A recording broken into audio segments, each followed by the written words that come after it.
Assalamualaikum warahmatullahi wabarakatuh. Waalaikumsalam Waalaikumsalam warahmatullahi warahmatullahi wabarakatuh. wabarakatuh. Selamat pagi menjelang siang semua, dimanapun Anda berada.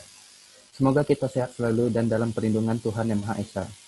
Tanpa banyak basa-basi, kita mulai acara kita hari ini yaitu Daily Accounting, yaitu acara yang akan membahas apa itu akuntansi dan mendalaminya dari berbagai narasumber yang terpercaya. Baik, pada kesempatan kali ini, saya akan membahas lanjutan tema dari minggu yang kemarin, yaitu Completing the Account Cycle. Di room kita sudah tersambung dengan beberapa narasumber yang tentunya sangat terkenal, yaitu Ibu Mulia. Silakan perkenalkan diri. Baik, terima kasih kepada Bapak Sandi. Perkenalkan, saya Mulia Melisa. Saya adalah seorang direktur bank di salah satu daerah di Lampung. Baik, Ibu Mulia. Selanjutnya yaitu Pak Pandu. Baik, Assalamualaikum warahmatullahi wabarakatuh. Perkenalkan, nama saya Pandu Habib Anugrah, biasa dipanggil Pak Anugrah. Saya menjabat sebagai notaris. Dan yang terakhir yaitu Ibu Adel. Baik, perkenalkan saya Adelia Putri Kusuma. Sekarang profesi saya sebagai direktur di salah satu bank, yaitu Bank Indonesia. Baik, tanpa membuang lebih banyak waktu lagi, mari kita mulai ke pembahasan hari ini. Baik Ibu Mulia, seperti yang kita tahu dalam proses completing account cycle, ada beberapa yang harus kita buat, seperti kertas kerja atau worksheet, jurnal penutup, jurnal pembalik, dan jurnal koreksi. Sebelumnya, bisa Ibu memberi sedikit pemahaman kepada pemirsa apa itu kertas kerja atau worksheet? Baik, terima kasih kepada Bapak Sandi sudah memberikan saya kesempatan. Saya akan menjelaskan apa itu kertas kerja atau worksheet. Kertas kerja atau worksheet adalah salah satu kertas yang terdiri dari banyak kolom atau multiple kolom yang digunakan untuk menyusun atau menyiapkan laporan keuangan yang terdiri dari 12 kolom. Lalu, ada beberapa langkah dalam proses pencatatan worksheet. Yang pertama adalah memasukkan saldo dari masing-masing akun yang terdapat di neraca saldo atau trial balance. Yang kedua itu memasukkan saldo dari masing-masing akun yang terdapat di jurnal penyesuaian atau adjustment entries. Yang ketiga adalah jumlahkan nilai dalam kolom neraca saldo dan jurnal penyesuaian dan letakkan hasilnya di neraca saldo setelah penyesuaian. Yang keempat adalah pencatatan di kolom laba rugi atau income statement, pendapatan atau revenue, dan beban atau expense. Terus langkah yang terakhir adalah pencatatan di laporan posisi keuangan atau statement of financial position, yaitu ada di aset, liability, dan equity. Ya, bagus sekali pendapat dari Bu Mulia. Tapi seperti yang kita tahu, Bu, kertas kerja itu bersifat opsional kan? Ya. Nah, jadi apa manfaatnya kita membuat kertas kerja itu jika bersifat opsional?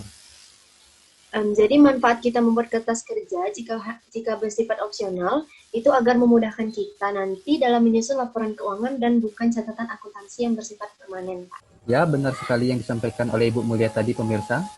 Baik, kita masuk ke topik selanjutnya, yaitu jurnal penutup. Pak Pandu bisa berikan pengertian apa itu jurnal penutup pada kita? Baiklah, saya akan menjelaskan sedikit apa itu jurnal penutup atau closing journal. Jurnal penutup adalah jurnal yang dibuat pada setiap akhir periode ketika perusahaannya menyusun laporan keuangan yang digunakan untuk menutup akun-akun nominal, sehingga akun-akun nominal ini akan bersaldo nol. Adapun pengertian dari akun nominal yaitu akun-akun yang terdapat dalam laporan laba rugi dan dividen yang akan ditutup pada setiap akhir periode, sehingga saldo dari akun-akun tersebut pada setiap akhir periode adalah nol. Contoh, akun revenue, akun expense, dan dividen. Selanjutnya yaitu akun real. Akun real atau permanent account adalah akun-akun pada laporan posisi keuangan yang tidak akan ditutup pada setiap akhir periode, sehingga saldo-saldo akhir akun-akun tersebut pada periode sebelumnya akan menjadi saldo awal untuk periode berikutnya. Contohnya, all asset, all liabilities, all ekuitas, kecuali dividen. Baik, terima kasih. Itu saja yang dapat saya sampaikan. Kembalikan kepada Bapak Sandi. Baik, saya rasa penjelasan dari Pak Pandu tadi sudah dapat kita mengerti dan kita pahami dengan mudah ya. Oke, saya masuk ke materi selanjutnya yaitu pembuatan jurnal pembalik.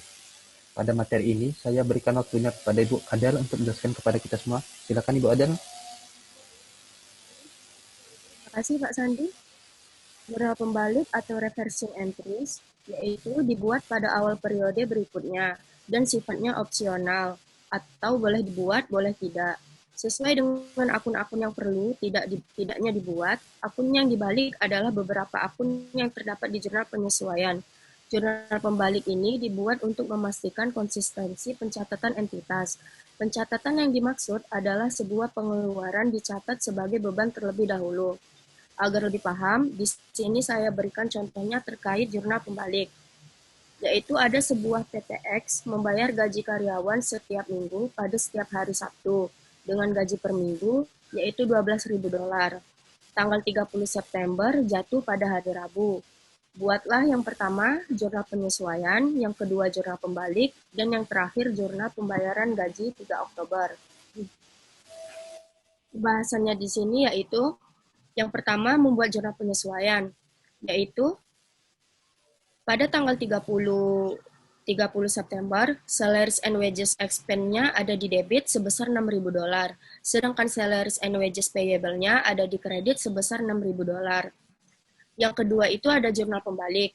Pada tanggal 1 bulan Oktober, salaries and wages expense-nya berada di debit sebesar $6.000 dan salaries and wages payable-nya terletak di kredit sebesar $6.000. Selanjutnya yang terakhir itu jurnal pembayaran gaji 3 Oktober.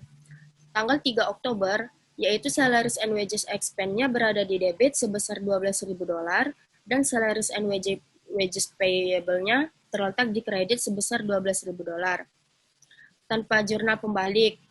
Kalau tanpa jurnal pembalik itu, salaries and wages expense-nya sebesar $6.000 di debit, salaries and wages payable-nya sebesar $6.000 di debit, dan cash-nya terletak kredit sebesar $12.000. Bisa dipahami? Baik, Ibu Adel, terima kasih atas penjelasannya. Untuk materi selanjutnya, yaitu materi terakhir, kita akan tanyakan kepada Pak Pandu. Pak Pandu, apakah pengertian dari jurnal koreksi itu? Setelah saya akan menjawab pertanyaan dari Pak Sandi, yaitu apa itu jurnal koreksi. Jurnal koreksi adalah jurnal yang harus dibuat ketika perusahaan mengetahui dan menyadari bahwa telah terjadi kesalahan pencatatan atau penjumlahan transaksi pada jurnal. Saat mengetahui dan menyadari kesalahan pencatatan dalam jurnal, maka wajib membuat jurnal koreksi ini untuk memperbaiki jurnal. Ingat ya, dalam pembuatan jurnal koreksi, kita tidak membuat jurnal yang benar, tetapi kita memasukkan jurnal koreksi yang telah kita buat. Jadi, bedakan. Dan syarat paling penting dalam pembuatan jurnal koreksi yaitu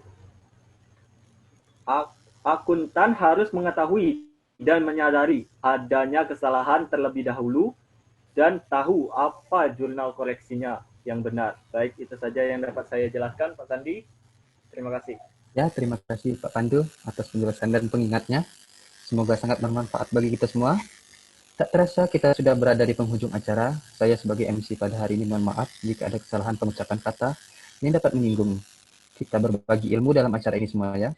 Baiklah, saya akhiri. Terima kasih yang telah tanpa skip iklan. Sampai bertemu pada materi selanjutnya di Daily Accounting. Assalamualaikum warahmatullahi wabarakatuh. Waalaikumsalam warahmatullahi wabarakatuh.